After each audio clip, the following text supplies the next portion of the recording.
ఓడాడు ఇంతకు రాసినోనికి సిగ్గు ఉండాలి, పాడినోనికి కన్నా ఉండాలి, లేకపోతే ఆడున్నోళ్ళ కన్నా ఉండాలి. అదే అందుకే మనకు సిగ్గులేదు అంటున్నా నేను.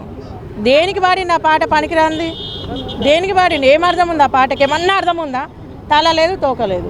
అంటే వాళ్ళ నాన్న ఇంత కష్టపడి బుల్లితెర మెగాస్టార్ అని ఒక పేరు తెచ్చుకొని సినిమాల్లో కానివ్వండి, టీవీలో కానివ్వండి ఒక మంచి పేరు తెచ్చుకున్నాడు. ఇప్పుడు ఈ అబ్బాయి ఏమో ఇట్లా చేస్తున్నాడు, దాన్ని ఎట్లా చూస్తారు? అసలు పాట పాడేటప్పుడు అయినా కొంచెమైనా కామన్ సెన్స్ లేదా? వాళ్ళ అయ్యి ఇన్ని రోజుల నుంచి ఎంతో కష్టపడి నష్టపోయి తెలుసో తెలియకుండా మొత్తం ఇండస్ట్రీలో ఒక పేరు సంపాదించుకున్న ఆయన పరమోత్తం తీసుకొని గంగలో పోసిండు.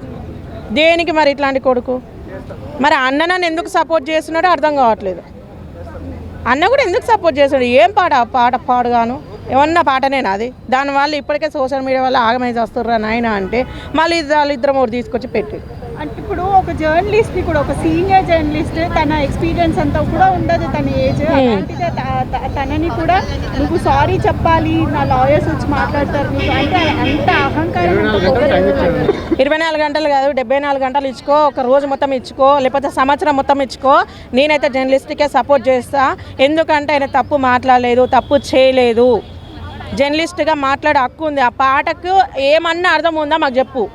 నేను వస్తా నీ తరపుకి వెళ్ళి, నేను వచ్చి పోరాడతా. కానీ నీ పాట అర్థం లేని దాన్ని తీసుకొచ్చి నువ్వు ముందర పెట్టి ఇప్పుడు ప్రశ్నించిన వాళ్ళందరి మీద నేను మా లాయర్తో మాట్లాడుకో, మా అక్కతో మాట్లాడుకో, నేను లేకపోతే నేను ఉంచుకున్న లంచతో మాట్లాడంటే ఓడుకుంటాడు. ఇక్కడ ఏం పాట పాడినావు నువ్వు? ఏం అవసరానికి పాడినావు? ఏమన్నా పాటనేనా అది? అర్థం ఉంది ఆ పాటకి? వాళ్ళ నాన్న ఎంతో మర్యాదగా ఎంతగానో ఆయన సంపాదించుకున్న పరువు మొత్తం తీసుకుపోయి గంగలు కలిపినావు. నువ్వు మంచి పాట పాడేది ఉంటివి, అదే దాంట్లో మేమందరం యాక్సెప్ట్ చేస్తుంటివి. జర్నలిస్ట్గా మాట్లాడే హక్కు ఉంది ఆయనకి, ప్రశ్నించే హక్కు ఉంది. ఆయన తప్పు చేయలేదు. మరీ అంత దళిద్ర చెత్త అంతా తీసుకొచ్చి ఏంది మా ఇంట్లో పాడిన అన్నట్టు కాదు, యూట్యూబ్లో మొత్తం తీసినట్టు కూడా కాదు. మరి ప్రమోషన్కి ఆ పాటనా? సీనియర్ యాక్టర్ జేడీ చక్రవర్తి గారు కూడా రియాక్ట్ అయ్యారు దీనిపైన. అంటే నేను అసలు అక్కడి నుంచి లేచి వచ్చేద్దాం అనుకున్నాను, అలా అనిపించింది నాకు అనేసి అన్నారు. అది మీరేమంటున్నారు? ఎందుకు అన్నారమ్మా? ఇప్పుడు ఆయన సీనియర్, చాలా సీనియర్ ఇప్పుడు ఆయన అయితే. మరి ఆయనకు నచ్చలేదు, అందుకే వచ్చేద్దామని ఆలోచన ఉన్నది. కానీ మధ్యలో వస్తే బాగుండదనే ఉద్దేశంతో ఉన్నాడు. ఆ పాట అసలు బాగాలేదు. ఆ పాట వల్ల చాలా ఎఫెక్ట్ పడుతుంది, ఖచ్చితంగా అయితే పడుతుంది. ఇదైతే రాసి పెట్టుకోవాలి. ఇది ఎఫెక్ట్ అయితే అందరి మీద పడుతుంది. ఇట్లాంటి వాళ్ళని ఆడియన్స్ కూడా కొంచెం ఎంకరేజ్ చేస్తారు అని. మరి ఈ జనరేషన్కి అదే కావాలి కదా, అదే కావాలి. నువ్వు మంచిగా చెప్పు, ఓ రామాయణం గురించి చెప్పినా, లేకపోతే దేవుళ్ళ గురించి చెప్పినా, ఓ ఫ్యామిలీ స్టోరీ చెప్పినా అంటే ఓడని పోతాడా థియేటర్లో? ఓడన కనిపిస్తాడా? అది ఈ పాటకు రేపు చూడు ఎంతమంది ఉంటారు చూడు, కొట్టుకొని పోతారు. ఓడాడైతే తెల్లారకు ముందుకు ఆనే పోయి ఉంటాడు. ఎందుకంటే ఆ బంగారాన్ని ఆస్వాదించాలని. అదే నువ్వు ఫ్యామిలీ ఎవ్వడన్నా ఫ్యామిలీ సినిమాలు తీసుకోవడన్నా పోతాడా? మందలిస్తాడా? మందలు ఇవ్వడం మంచినీళ్ళు తాగాడు అటంకలో ఓడిపోడు. అదే ఇప్పుడు ఇట్లాంటివి అయితే ఎగేసుకొని పోతాడు. ఆడు కూడా ఓడాను పక్కలో ఇంకా నలుగురు వేసుకొని పోతాడు. ఇట్లాంటివి మళ్ళీ ఇంకా రిపీట్ చేయొద్దంటే ఏం చేయాలంటారు? యాక్షన్ తీసుకోవాలి ఖచ్చితంగా. ఇట్లాంటివి జరగకూడదు. మీరు మంచిది తీయండి, అందరం యాక్సెప్ట్ చేస్తాం. ఒకప్పుడు 96, 97లో ఎంత బాగుండే సినిమాలు, ఫ్యామిలీతో పోయి చూసేటట్టు ఉన్నాయి. ఇప్పుడు ఫ్యామిలీతో కాదు, చేసుకున్న పిల్లలు ఉంచుకున్న లంచం కూడా తీసుకోలేకపోతుంది. తీసుకోగలుగుతారా? ఎవరు అంత దళిద్రంగా అంత నీచంగా ఉన్నాయి. దానివల్ల మీకు పైసలు వస్తాయో, మీకు పేరు వస్తుందేమో తప్ప ఎవ్వడు మారాడు, ఇంకా ఖరాబ్ అవుతారు. ఇప్పటికే సోషల్ మీడియా వల్ల అందరూ సంఖ నాకిపోతున్నారు. మళ్ళీ మీ ఇట్లాంటివి ఒకటి దయచేసి తీయకండి. మీ డబ్బుల కోసం తీస్తే ఇట్లా బయట చూడు ఎంతమంది పెళ్ళాలని మొగల్ని ఎట్లా చంపుతారో, ఎట్లా చంపాలని చెప్పేసి మీ సినిమాలకి వెళ్ళి వచ్చినాయి ఇవంతా. వాళ్ళ అబ్బాయికి ఇచ్చిన విధానం అనేది చాలా ఫ్రీగా మాట్లాడతాం. కానీ ఎక్కడ ప్రోగ్రామ్స్ దగ్గర కూడా కొన్ని ప్రోగ్రామ్స్ దగ్గర ఆయన పక్కన కూర్చోబెట్టుకోవడం కానీ చాలా చూసాం. కానీ ఈరోజు ఆయన పరంగా అనకూడదు, ఇక మనం కామన్గా మాట్లాడాలి కాబట్టి చెబుతున్నాం. ఏంటంటే కింద కామెంట్లు చూస్తుంటే మరీ బ్యాడ్ అనిపిస్తుంది. మరి ఆయన కామెంట్లు చూశాడో లేదో తెలియదు. కొద్దిగా రెస్పాన్స్ అయ్యి ఏదో ఒక మాట అయితే బయటకు వచ్చి చెబితే బాగుంటుంది అన్న ఫీలింగ్ కలిగిందమ్మా. అది ఒక జర్నలిస్ట్ని 24 గంటలలో సారీ చెప్పకపోతే నేను ఎలా చూసుకోవాలో అలా చూసుకుంటే, నేను ఎలా దారిలో దేవాలో అలా సారీ చెప్పించుకుంటా అని చెప్పి ఒక జర్నలిస్ట్ని బెదిరించాడు అన్నట్టు. పోలీస్ కంప్లైంట్ ఇచ్చాడు కన్నా, పోలీస్ వెళ్ళి ఇచ్చాడు, ఆల్రెడీ చూసాం, అది కూడా చూసాం. కానీ ఆయన అట్లా వారింగ్ ఇవ్వటం కూడా రాంగ్. ఏంటంటే ఒక చెప్పండి, చంద్రహాస్ అనేటోడు సాంగ్ రాసుకుంది ఆయనే, సింగర్ ఆయన, అన్ని ఆయనట. అలా వల్గర్గా ఉంది మొత్తం కంటెంట్, మొత్తం సాంగ్ మొత్తం వల్గర్గా ఉంది. అదే సాంగ్ని అదే జర్నలిస్టు ఇలా ప్రొడ్యూసర్లని లేకపోతే డైరెక్టర్లని వాళ్ళ పాట ఎలా పాడతామో పిల్లలకి ఏం మెసేజ్ ఇస్తున్నావు అని చెప్పేసి అని అడిగాడు దాన్ని. కానీ తిట్టలేదు. చంద్రహాస్ ఇలాంటి పాటలు ఎందుకు రాస్తున్నారని చెప్పేసి అడిగాడు అంతే. దాని గురించి మీరేమంటారు? ఆ పాటలో బూతులు ఉన్నాయని చెప్పేసి ఒక రిపోర్టర్గా ఆయన అడగాల్సిన బాధ్యత ఉంది కాబట్టి విన్నాడు. కాబట్టి సొసైటీలో ఏంటంటే ఒక పాట రావాలంటే ఇంతకుముందు కంట్రోల్ ఉండేవి కొన్ని, ఏదైనా కానీ ఒక పాట బయటికి రావాలంటే పోలీసుల తరపున కానీ ఏదో ఒకటి ఉండేది. కానీ ఇప్పుడు ఈ సోషల్ మీడియా పెరిగిపోవడం వల్ల విపరీతంగా ఏ పడతా బయటకు వచ్చేస్తున్నాయి. దానిలో ఉన్న పదాలు ఎంత ఘాటుగా ఉన్నాయి, విన్నాళ్ళకైతే బాధ వేసిద్ది కదా. మరి దాని గురించి స్పందించాడు ఒక రిపోర్టర్గా, బాధ్యతగా అడిగాడు క్వశ్చన్. కానీ పోయి నువ్వు రిపోర్టర్గా వార్నింగ్ ఇస్తానంటే ఎట్లా? నువ్వు పోయి రిపోర్టర్కే వార్నింగ్ ఇస్తావు అనుకుంటే ఎట్లా? అన్నీ ఏంటంటే బెదిరింపులు. ఈ కాలంలో మధ్యకాలంలో ఏంటంటే ప్రతి ఒక్కరు వచ్చేసి బయటకు వచ్చేసి బెదిరింపులు చూసేపాటికి అది అలవాటు అయిపోతుంది. సోషల్ మీడియాలో చూసే ఇలా చెడిపోతున్నారు అన్న ఫీలింగ్ కలుగుతుంది. పెద్ద లేదు చిన్న లేదు, డైలాగులు వదిలేయటమే, సినిమా అనుకుంటున్నారో ఏందో అర్థం కావట్లా. అది ఇలాంటి ప్రమోషన్స్ కోసమే కావాలని స్టంట్స్ చేస్తున్నారని చెప్పేసి అంటున్నారు. కానీ ఆయన మాట్లాడిన మాట అట్లా లేదు కదా. 24 గంటలంటే ఆయన మన గుంటూరు ఎంపీ చంద్రశేఖర్ గారి డైలాగ్ ఇన్వాల్వ్ ఉంటాడేమో అనుకుంటున్నా నేను. 24 గంటల రాంబాబు గారికి సినిమా చూపిస్తాను అన్నట్టు సినిమా చూపించాడు కదా, ఆయన డైలాగ్ ఇని ఉంటాడేమో అని నేను అనుకుంటున్నా. ప్రతి ఒక్కటి 24 గంటలు పడితే ఆయన ఎంపీ అయ్యా, నువ్వు కామన్ మ్యాన్వి, నీకు ఆయనకి తేడా లేదు. అది కరెక్ట్ కాదన్న. అందుకే రిపోర్టర్ కూడా స్పందించాడు, పోలీసులు స్పందించారు. ఓకేనా, పోలీసులు కూడా మాట్లాడారు కదా అన్న, స్పందించారు, తగిన చర్యలు తీసుకుంటారు. నువ్వేం చేస్తావు అనేది చూద్దాం అనే లెక్కనే మాట్లాడారు కదా. మరి అది జేడి చక్రవర్తి కరెక్టే మాట్లాడిండు కదా. ఆ పాట పాడుతుంటే ఇంటోళ్ళకి అసహ్యం పుడుతుంది. ఆ స్టేజ్ మీద కింద కూర్చున్న వాళ్ళు, పెద్దలు, చిన్నలు అందరూ సప్పట్లు కొడతారు. ఆ పాటలో ఏ మీనింగ్ ఉందో అంతగానో రవరాశాలు ఏం కురిపించిండో అందరు చూసి ఇట్టటే సప్పట్లు కొడుతున్నారు. కొట్టేటోళ్ళకన్నా ఉండాలి కదా. ఇదేం పాట అని విమర్శించాలి కదా. ఆయన కరెక్టే మాట్లాడింది. ఆయనది ఎక్కడ తప్పుంది?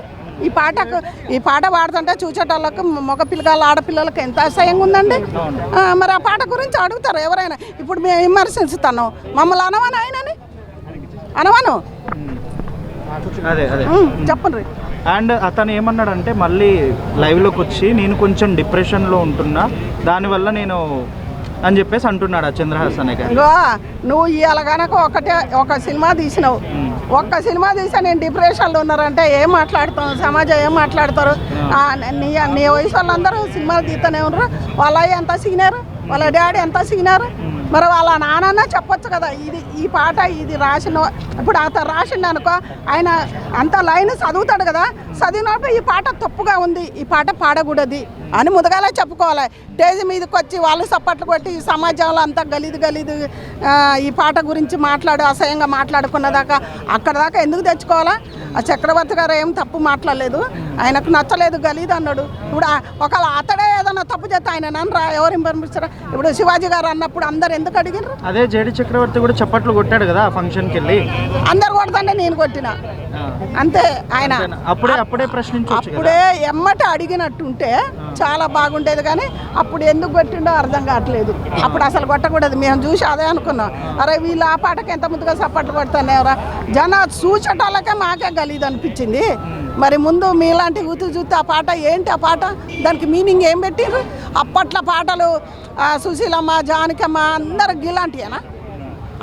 ఇలాంటి పాట పాడితేనే సినిమాలు ఇట్టు కొట్టినాయా? కొన్ని ఊళ్ళల్లో నడిచినాయా? ఎంత ఉండాలా? మాకేసి కనిపిస్తుంది ఆ పాటలు చూసి. ప్రభాకర్ గారైనా వాళ్ళ భార్య అయినా వాళ్ళ కుటుంబం అయినా ఈ పాటను చూసి ఇది కాదు అని అలా కొడుకుని మందలు ఇచ్చాలి. డిప్రెషన్లు అంటే ఇప్పుడు శివాజీ గారు తప్పు చేసి నేను తప్పు అంటే ఆయన ఎవరన్నా ఇచ్చేసిండ్రా? ఇది కూడా అంతే. ఆ అబ్బాయిని కూడా అదే మాట్లాడతారు. అంటే ఇప్పుడు ఏదన్నా ఉంటే పాటలో కానీ మూవీలో కానీ బూతులు ఉంటేనే హిట్ అవుతుంది అనే ఉద్దేశంతో పాడిండంట ఆయన. అసలు ఇంకోటి చెప్పనా, తప్పంతా గవర్నమెంట్ది, అవునా? అవన్నీ చూసి విమర్శగా చూసి అలా ఏడగలిదునే కట్ చేస్తున్నారు కదా, మరి ఆడ కట్ చేస్తుండ్రు, అట్లనే పెడుతుండ్రు. మరి గవర్నమెంట్ దీని మీద గవర్నమెంట్ చర్య తీసుకోవాలి. ఈ సినిమాలు ఏంది ఇలాంటివి తీయండి, ఈ సమాజం పిల్లలు పెద్దోళ్ళు అందరూ చూస్తుండ్రు కదా, ఏందని అడగాలి. గవర్నమెంట్ ఇది మెయిన్, గవర్నమెంటే పట్టుకోవాలి. ఇది పట్టుకొని దీన్ని విమర్శించి ఇలాంటివి చేయకుండా చెయ్యాలి. అంతేగాని డిప్రెషన్లు ఉందంటే ఎవరు ఒప్పుకుంటారు? అది మీరు తీసేటప్పుడు కూడా పాడేటప్పుడు కూడా డిప్రెషన్లోనే ఉన్నావా? సరే, ప్రమోషన్ కొద్దే పాడాల్సి వచ్చింది అని చెప్పేసి అంటున్నాడు. అరే అప్పుడు ఇంకా దేశం అంతా చూస్తున్నారు కదా, ఇప్పుడు దేశం అంతా చూస్తున్నారు కదా. అప్పుడే పాడినా నాకు డిప్రెషన్లు ఉన్నా ఏదో మీడియాలను కూడా వాళ్ళని కూడా బెదిరియట, అట్లా అందరినీ బెదిరియవచ్చు. నువ్వు పిల్లకాయ ఇవాళ కనుక ఇవాళ వచ్చినావు, నువ్వు పిల్లకాయ వచ్చి బెదిరిస్తే పెద్ద కాయలు ఏమన్నా భయపడతాయా? అవును కదా. ఇంకా ప్రభాకర్ మీద అభిమానంతో వాళ్ళు కొంతమంది ఎవరు దాన్ని ముందుకు రావట్లేదు. వాళ్ళ అయ్య మీద అభిమానంతో ఎవరు ముందుకు రావట్లేదు నన్ను అడిగితే, లేకపోతే ఈయనకుండు. అంటే మొన్నటి వరకు చిన్మయ, అనసూయ ప్రతి ఒక్క చిన్నదానికి కూడా రియాక్ట్ అయ్యారు కదా. సో ఇలాంటి సాంగ్ పాడినప్పుడు మరి వాళ్ళు ఎందుకు రియాక్ట్? అరే వాళ్ళకి చాలా ఇష్టం ఈ పాట, నీకు తెలియదు. చిన్నకే కానీ అనసూయ కానీ ప్రతి ఒక్కరికి కానీ ఎవరైనా మాకు భయం కాదు. ఈ పాట ఇది ఆడోళ్ళ పిల్లలు ఆడోళ్ళు చూసేది కాదు. లాస్ట్ మీనింగ్ ఎలా ఉంది వాళ్ళకి అది అర్థం కాదు. చిన్న మాట, బట్టలు నువ్వు కట్టుబట్టు ఇలా ఉండవన్నందుకు అది ఎన్నో నెలలు 20 నెలల దాకా దాని మీద ఇంకా పోస్టులు వస్తూనే ఉన్నాయి. ఈ పాటకు అనరు. ఈ పాటకు వాళ్ళు అనకున్నా మాలాంటి వాళ్ళు ప్రభుత్వం చాలామంది జనాలు ఊకోరు. ఎవరు ఊకుంటారు? ఇప్పుడు రోడ్డు మీద కొట్టుకుంటే అట్లా కళ్ళు మూసుకొని వెళ్ళిపోతారా? ఎవరు వెళ్ళిపోరు, అడుగుతూనే ఉంటారు, విమర్శించుతారు. మీరు సారీ చెప్పంగానే అదేం కాదు. సరే సారీ చెప్పినప్పుడు వాళ్ళ దాంట్లో కూర్చొని ఎవరన్నా మాట్లాడుకున్నప్పుడు సరిదిద్దుకోగానే ఒకటి సినిమా మొన్న తీసి అంత ఆ పిల్లగాడు తెలుసో తెలవకనో కానీ కొద్దిగా బాగానే మీడియాలతో వాళ్ళతో కూడా కొంచెం బాగానే ఘర్షణ చేస్తుండు. అది మాత్రం కరెక్ట్ కాదు, అబ్బాయిది కాదు. అంటే ప్రభాకర్ రావు గారు ఇప్పటివరకు చాలా సీరియల్స్ లో అలాగా యాక్ట్ చేశారు కదా, మంచి పేరైతే ఉంది, ఒక మచ్చ కూడా లేదు. సో ఇప్పుడు కొడుకు మచ్చ పెట్టారు. అరే అందుకే కొడుకులో పిల్లలన్నా మచ్చ పెట్టాలి కదా. ఆయనకు లేకున్నా కానీ పిల్లలకు మచ్చ పెట్టండి. ఆయనైనా ఆ పిల్లగాన్ని ఇలా కాదు ఇప్పుడు పెంపకం ఉన్నది, తల్లిదండ్రులు ఇలా వాళ్ళ మందలు ఇచ్చుకోవాలంటారు, అలా మందలు ఇచ్చుకోవాలి. అదే అలా సరిదిద్దుకుంటే బాగుంటుందని. మేము ప్రభాకర్ అంటే అందరికీ ఇదే, ఒక్క ఊరోళ్ళం కదా, మాత్రం తెలియదా.